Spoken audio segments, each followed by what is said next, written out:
Pink roses scattered across my hardwood floor. The frosting from my baby shower cake ground into the boards I polished yesterday. My mom-to-be banner lay trampled beneath muddy sneakers while Austin's friends posed for selfies with their Princeton banners. I stood frozen in the doorway of my own living room, one hand pressed against my swollen belly, watching the careful decorations I'd arranged at dawn disappear under a sea of orange and black. An hour earlier, everything had been perfect. I smoothed the linen tablecloth, adjusted the flower arrangement one last time, and checked my phone. 2:15. My small gathering of friends would arrive soon for an intimate celebration. After 8 months of doctor's appointments and prenatal classes alone, I'd finally have a moment that was just about me and my daughter. The doorbell chimed. Sarah from my prenatal yoga class stood on the porch holding a gift wrapped in pink paper. My first real guest. The joy bubbling in my chest surprised me. I couldn't remember the last time I'd felt this light. You look amazing, Sarah said, hugging me carefully around my belly. The house is beautiful. Did you make all these decorations yourself? I nodded, pride warming my cheeks. The paper flowers had taken weeks to craft between managing my business and the constant fatigue of pregnancy. But seeing them cascade down the walls in shades of pink and pearl made every late night worth it. More friends arrived, filling my living room with gentle chatter and genuine smiles. No one asking me to fix things, solve problems, or make everything perfect. Just warmth and celebration, and the front door banged open. Mom and Dad burst in, 45 minutes late, Dad clutching a mysterious box he wouldn't let me see. Sorry we're delayed, honey. Mom's voice carried that familiar dismissive tone. Traffic was terrible, but we have such exciting news. My stomach clenched. I knew that tone. I tried to redirect, gesturing toward the cake I'd spent hours decorating. We were just about to start the... Everyone, Dad's voice boomed through the room. Special announcement. The conversation died. My friends shifted uncomfortably. I gripped the back of a chair, my knuckles white. Austin strode through the door, his Princeton acceptance letter held high like a torch. Mom burst into tears, the same tears that hadn't appeared when I told them I was pregnant. He did it, she sobbed. My brilliant boy got into Princeton. My friends exchanged glances. Sarah reached for my hand, but Austin's crowd surged through the door behind him, shoving past us with their banners and phones and loud congratulations. Someone knocked over my carefully arranged gift table. No one noticed. I retreated to the kitchen, my hands shaking as I gathered scattered plates. Dishes clinked in the sink as I scrubbed frosting from porcelain, trying to steady my breathing.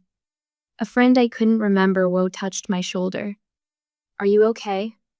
Before I could answer, Austin's voice rang out from the living room, launching into the story of his acceptance. My friend drifted away, drawn by his magnetic pull. Always his magnetic pull. My hand found my belly, cradling the daughter who kicked against my ribs. We deserve better than this, I whispered. The words surprised me. I'd never said them aloud before. A crash from the living room. One of Austin's friends stumbled backward into my Welcome Baby Girl banner, red Solo cup upending across the delicate paper letters I'd cut by hand. Don't worry about it, Mom called from her perch on my sofa. Just things. I knelt despite my aching back, blotting at the stain with paper towels. No one offered to help. No one even seemed to see me on my hands and knees, 8 months pregnant, cleaning up their mess. We always knew Austin would make something of himself. Dad's voice carried from the cluster of admirers. Princeton, can you believe it? I pushed myself up slowly, one hand braced against the wall. The nursery beckoned my sanctuary these past months.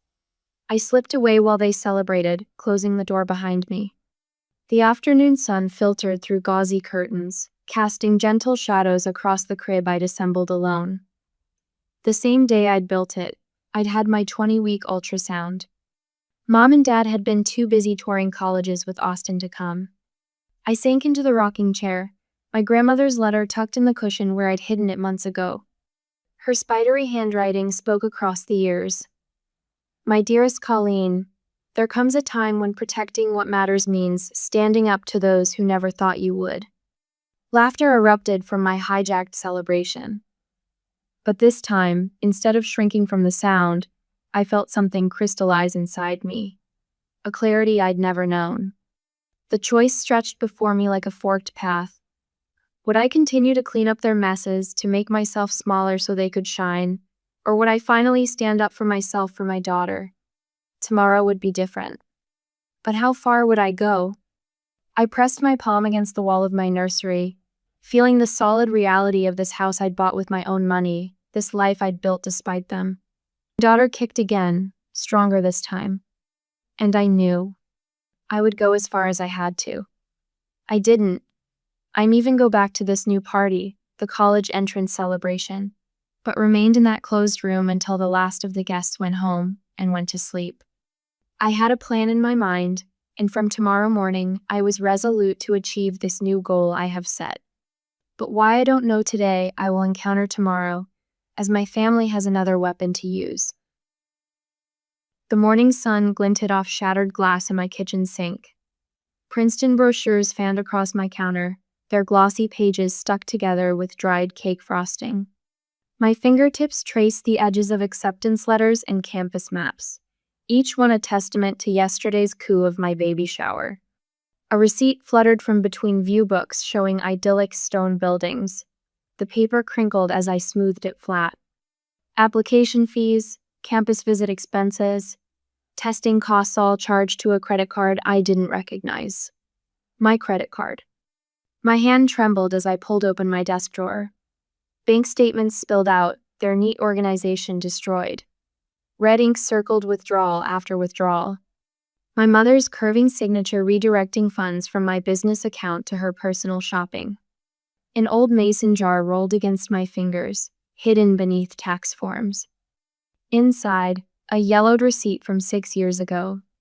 My first month's rent for that cramped studio apartment where I'd slept on a futon while paying off my parents' credit card debt. The jar clinked as I set it aside, revealing a stack of tutoring invoices for Austin. Private SAT prep, college counseling, writing coaches all quietly drawn from my business profits while he dismissed my work as cute crafts. My phone buzzed. Sarah's text glowed on the screen. "How are you feeling after yesterday?" Before I could respond, another message appeared. "Dr. Martinez. Blood pressure concerns from last visit. Can you come in this week?" A third notification. An email from Linda, my most loyal customer. The one who happened to be a family attorney. The floor creaked behind me. "Sweetheart?" My mother's voice dripped honey. "Austin's friends need somewhere to stay this summer. You have so much space here." I turned slowly, one hand pressed against my lower back. Mom stood in the doorway wearing her favorite manipulation smile, the one that said I'd always been unreasonable if I refused her anything. "And we'll need the nursery for temporary storage," my father added from the hall. "Just Austin's call supplies, you understand." Their voices drifted through the house as they walked away, planning which of Austin's Princeton friends would take which rooms next fall. My rooms. My house. The home I'd purchased after working 60-hour weeks for 3 years. The baby kicked hard against my ribs. I sank into my office chair, pulling up eviction notice templates on my computer. My printer hummed, spitting out 3 copies. Official language about termination of residency and required vacancy filled the pages. My signature wavered on the first notice, steadied on the second, turned firm on the third. "This isn't just about me anymore," I whispered, touching my belly where my daughter grew. The child they'd dismissed with, "At least someone will keep you company," when I'd announced my pregnancy. The sealed envelope sat on my kitchen table like bombs waiting to detonate. But what I didn't know then, what I couldn't have known, was that my family had already been through my computer while I slept. The war had begun before I fired my first shot. Inside my quiet house, the only sound was the slow tick of the grandfather clock I'd restored myself. Each second marked the distance between the daughter I'd been and the mother I needed to become. I picked up my phone again, opened the email from Linda. Her words glowed on the screen. Let me know if you need legal advice about your situation. I've seen this before. You're not alone. Not alone. The words echoed as I looked around my office. Every surface held evidence of their exploitation. The desk I'd refinished while they complained about the dust, the bookshelf sagging under Austin's college preparation materials, the filing cabinet where I'd documented years of financial drain. My gaze fell on a photo tucked into my mirror frame. Me at 17, acceptance letter to art school clutched in my hands. The dreams in my eyes still bright, before they convinced me it was selfish to pursue them. Before they explained how Austin's education had to come first. The front door slammed. Austin's voice carried up the stairs as he invited more friends over, casual as an owner rather than a guest. Yeah, just crash here, my sister won't mind. My fingers traced the envelope's edges. The papers inside represented more than just eviction notices. They were declarations of independence. Promises to my unborn daughter that she would never learn to make herself smaller for someone else's comfort. A text lit up my phone. My business partner. Saw some weird emails going out to clients. Did you authorize any account changes? My throat tightened. Of course they'd try to access my business. They'd always seen my success as a resource to exploit rather than an achievement to celebrate. The baby kicked again, stronger this time. I pressed my palm against the spot, feeling her fierce movement. I know, little one, I whispered. Mommy's done being invisible. I slipped the notices into my purse. Each one weighted with 34 years of sacrifices. Tomorrow they would be delivered. Tomorrow everything would change. But tonight, I had preparations to make. Security cameras to order, passwords to change, a nursery to protect. The sun set behind my window, casting long shadows across the floor. In the growing darkness, I finally saw what had been invisible in the light. I wasn't just fighting for my home or my business. I was fighting for my daughter's future. And this time, I wouldn't back down. The sound of my mother sobbing carried through the air vents. I braced one hand against my lower back, shifted my weight on the office chair, and kept typing. 7 days had passed since I'd slipped those eviction notices under their doors, and her performances grew more dramatic by the hour. She's cutting us off from everything we've built together. Mom's voice cracked with practiced precision. I recognized the tone from countless childhood moments when she'd called relatives about my concerning behavior. Like the time I'd suggested applying to art school instead of the local business college. Through my open window, car doors slammed. More relatives arriving for the impromptu family meeting I hadn't been invited to attend. My phone buzzed with a text from my business partner, Rachel. Those emails to our clients didn't come from our system, but the writing style matches your mother's Christmas letters perfectly. My hands clenched. Not content with hijacking my baby shower, they'd tried accessing my client database. The familiar urge to smooth things over, to make peace at any cost, pressed against my chest. But my daughter kicked, a sharp reminder of why I couldn't back down. I pulled up the security camera feed I'd installed in my home office 3 days ago. The timestamp showed 2:47 a.m., my father shuffling through my filing cabinet while Mom kept watch in the hallway.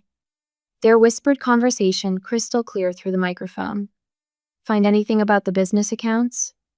Not yet, but she has to have paper records somewhere. A printer hummed downstairs, spitting out bank statements I'd gathered over the past week. Evidence of their creative bookkeeping spanning back 5 years. The file folder grew thicker by the day. Heavy footsteps thundered past my door. Austin, practicing his door slams like a teenager instead of a Princeton-bound adult. She's lost her mind, he shouted to whoever would listen. It's those pregnancy hormones. You know how women get. The irony might have made me laugh if I wasn't so tired. He'd used the same excuse when I caught him borrowing my credit card for application fees last fall. My phone buzzed again. Dr. Martinez. Blood pressure still elevated. Daily monitoring starts Monday. Document all stress triggers. Below her message, a text from Sandra, my longest-running client. Brought you dinner. It's by the back door. Don't answer if you're resting." The doorbell chimed before I could respond. Aunt Caroline's voice drifted up. "Beth, where should we gather?" "The living room," Mom replied, tears magically gone. "She'll have to face us there." I touched the manila envelope on my desk, heavy with bank records. Time to show them exactly what family meant to the people who claimed to love me most.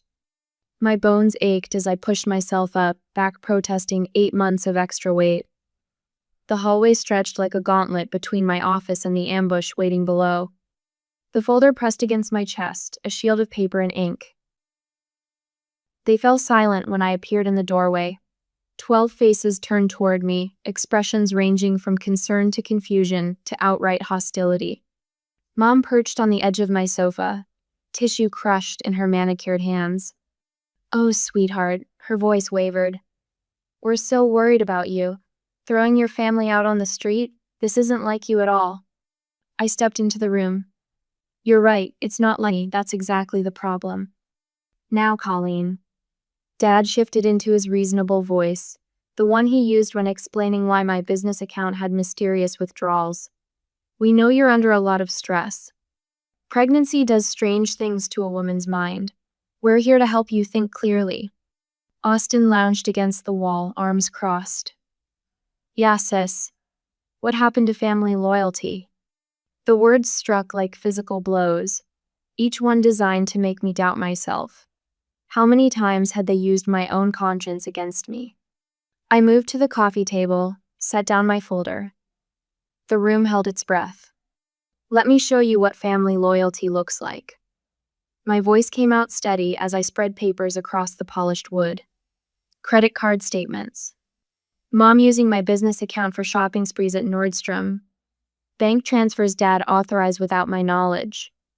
Austin's forged checks from my personal account. Aunt Caroline leaned forward, squinting at the numbers. Her sharp intake of breath cut through Mom's stammered protests. "Oh my God," Caroline's whisper carried in the sudden silence. "Beth, what have you done?" I stood straighter, one hand cradling my belly. This isn't about one party. This is about 34 years of invisibility. The Christmas memory surfaced. 12-year-old me unwrapping thick wool socks while Austin tore into a brand new computer. Mom's dismissive, "You're always cold anyway, dear," when my face fell. "I'm not invisible anymore." My voice strengthened with each word. "And neither is my daughter." I left them staring at the evidence of their betrayal. Upstairs, my laptop pinged with an alert from the new security system. Motion detected in the home office. They never could take no for an answer.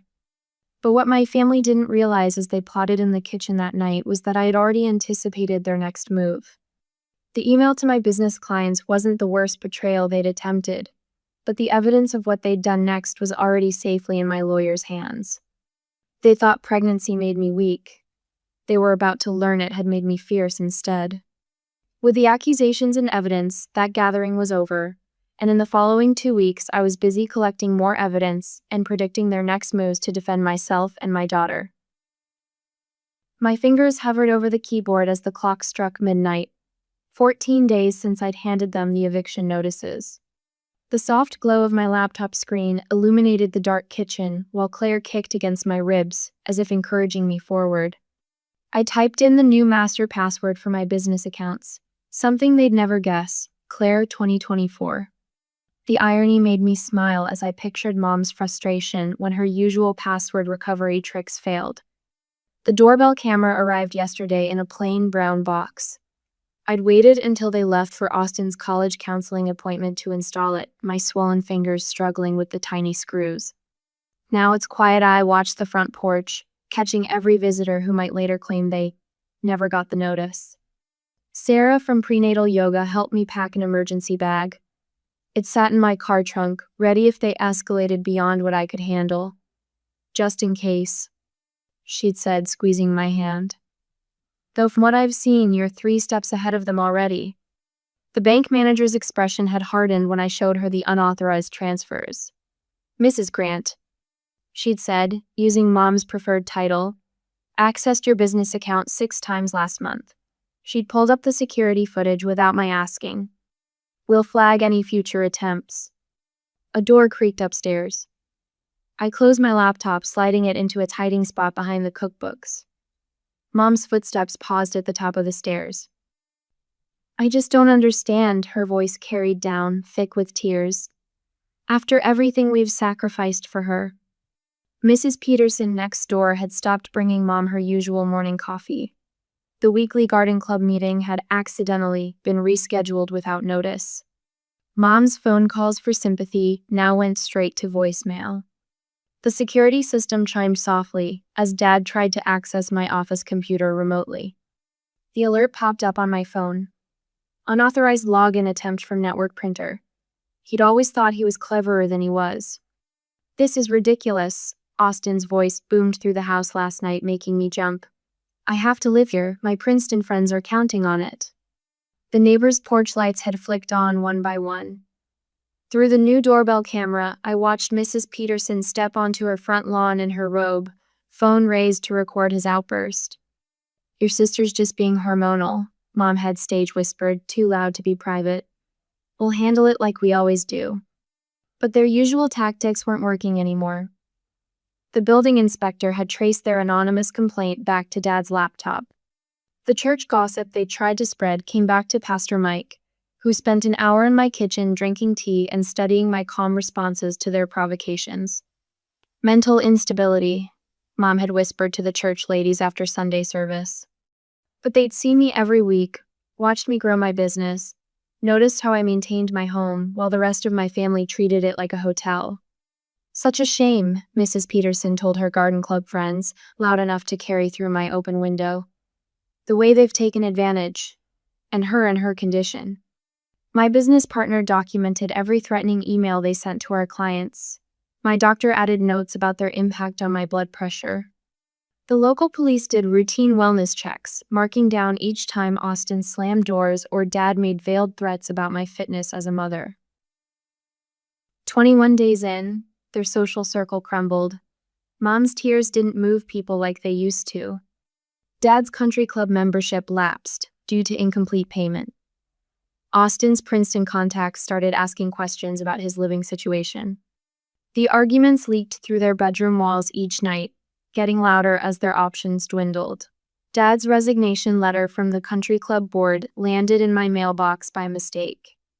Mom's voice grew shrill as cousin after cousin refused to take them in. They have to let us stay, Austin had insisted yesterday, pacing the kitchen.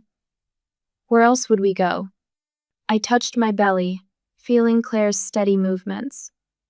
That stopped being my problem the day you turned my baby shower into your Princeton party. Mom's sobs echoed from upstairs, but they didn't move me anymore. The sound of Dad's pacing followed, then Austin's door slamming. They were running out of performances, running out of audience, running out of time. I'd thought I was ready for anything they might try in these final days. But when I checked the mail that morning, a heavy envelope bearing Princeton's crest made my heart skip. Not addressed to Austin, but to me. The truth was about to change everything, and not in the way anyone expected. I slipped the letter into my desk drawer, next to the stack of documentation I'd been gathering. The midnight hours of the past week stretched behind me like a long, dark road I'd finally finished walking. This time, too, at midnight, a text lit up my phone. You okay? Need anything? Sarah's concern warmed me. I had more real family now than I'd ever had growing up in this house. All good, I typed back. Just waiting for the right moment. Upstairs, Austin's pacing stopped.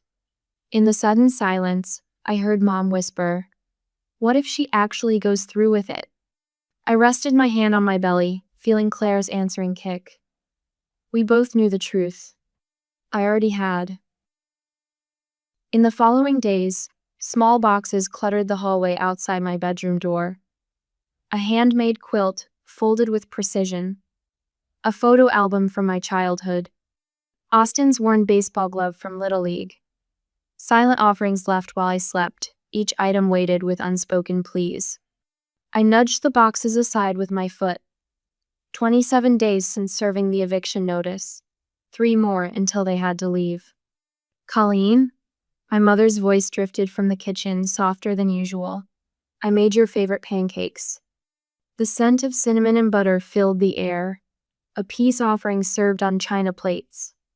I pressed my hand against my swollen belly, steadying myself against the wall. The baby kicked, as if sensing my hesitation. Just wanted to talk, Mom said. As a family. I found them arranged around my kitchen table like a Norman Rockwell painting. Dad in his Sunday best, hands folded. Mom wearing her pearl necklace, the one reserved for special occasions. Austin in a pressed button-down, his phone nowhere in sight. Please sit, Mom said, pulling out my usual chair. The syrup's still warm. I remained standing. What's this about? We've been thinking. Dad cleared his throat. About everything that's happened. Maybe we all got caught up in the excitement about Princeton. The baby shower. Mom's eyes glistened.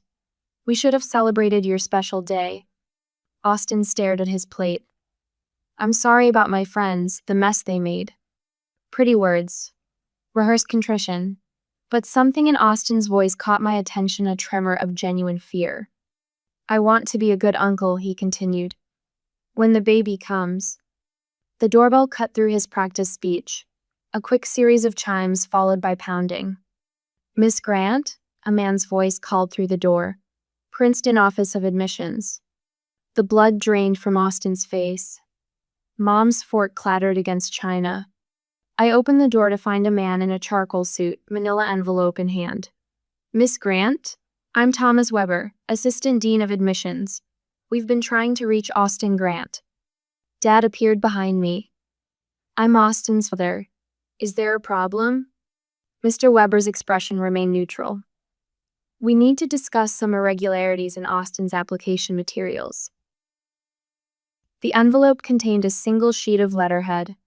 I scanned the carefully worded paragraphs while my family held their breath.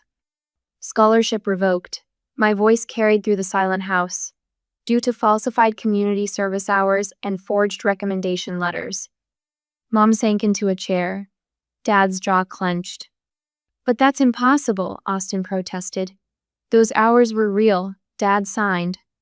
He stopped suddenly, horror dawning in his eyes. I pulled my laptop from the kitchen counter, opening a folder labeled Insurance. Email threads appeared on screen, bank transfers, scanned documents with identical signatures. You didn't just steal my baby shower.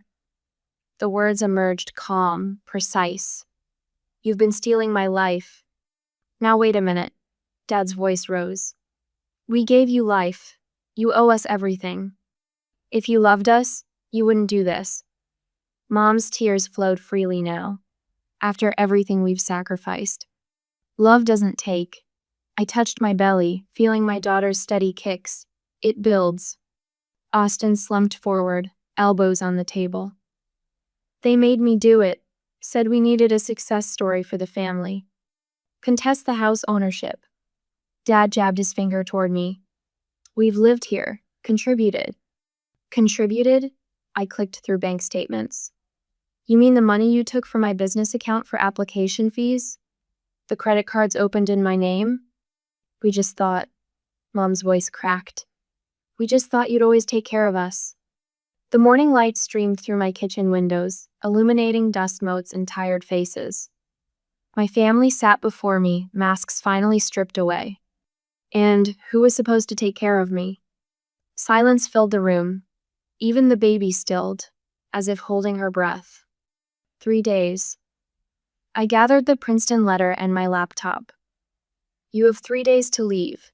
The movers arrive Monday morning. You can't, Dad started. I already have. I walked to the door, then turned back one final time. The police will be here to supervise the move. I suggest you start packing. Mom's sobs followed me down the hallway. Austin's muffled cursing, Dad's heavy footsteps pacing the kitchen floor. But for the first time in 34 years, their voices didn't reach inside me. Didn't wrap around my heart and squeeze. In the nursery, morning sunlight painted the walls in shades of pink and gold.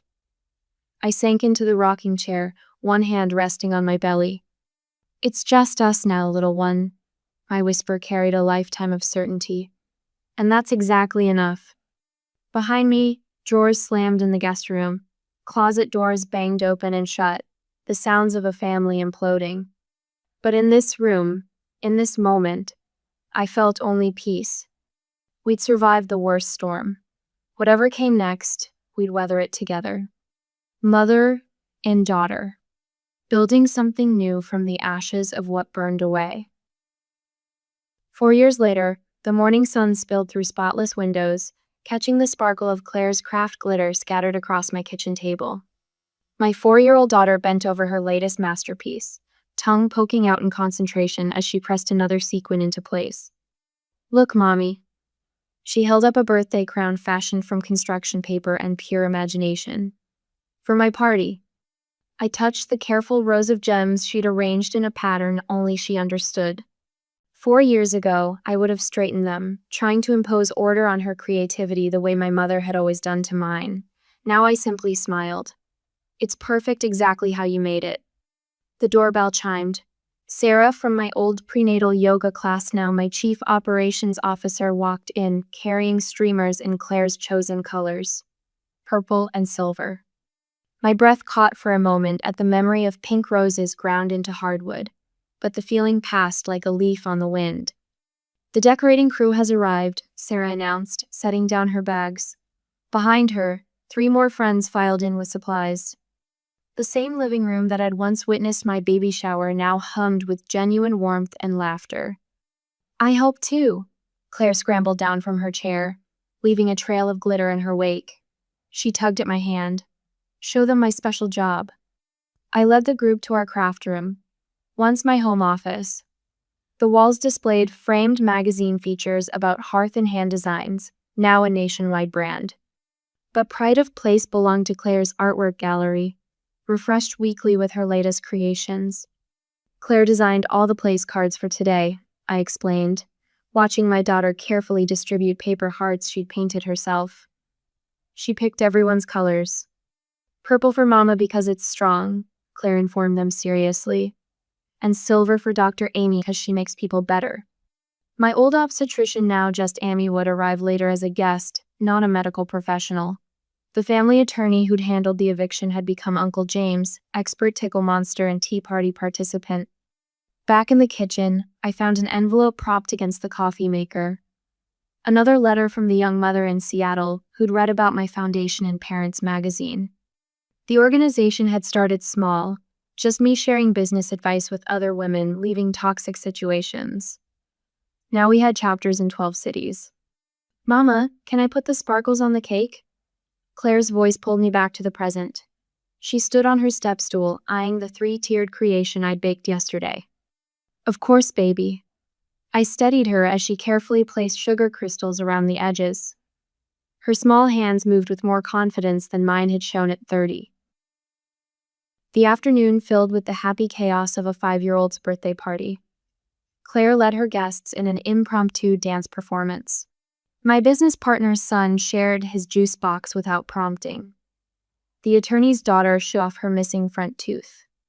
I caught glimpses of my past self in quiet moments, straightening a crooked streamer, wiping a smudge from the counter. But the need for perfection had softened into appreciation for these imperfect, joyful moments. Later, as Claire blew out her candles in a shower of sparkles, someone snapped a photo. I'd frame it next to the small memory box in my bedroom, the one containing selected photographs and the letter my grandmother had written so long ago. Claire would read it someday, when she asked the right questions. For now, she knew the simple version. Some families were born, and some families were chosen. Ours was both. "Story time," Claire announced after cake, retrieving her favorite book from the shelf. One about the brave princess who built her own castle. My friends settled their children on the floor around my rocking chair, the same one where I'd first whispered promises to my unborn daughter. "Once upon a time," I began. Claire snuggled against my chest. "There was a princess who learned that real love builds things up. It doesn't tear them down." Claire knew this story by heart. "Like you and me, Mama. We build good things." My chosen family filled the room with warmth. Their children sprawled across the rug in various states of sugar-induced contentment. The walls no longer echoed with manipulation and guilt. No one here would ever tell Claire her dreams were impractical, or her art was just cute. The light caught the silver streamer Claire had hung slightly crooked above the window. I left it exactly as she'd placed it, beautiful in its imperfection. Some might call it cruel, closing the door on blood ties. But I'd learned that respect, like love, should flow both ways. Claire would grow up knowing her worth wasn't measured by what she gave others. She would never learn to make herself smaller so someone else could feel big. "Again, Mama?" Claire requested as I closed the book. "The castle part?" I pulled her closer, breathing in the scent of birthday cake and glitter glue. Once upon a time, there was a princess who discovered that building something new was better than fixing something broken.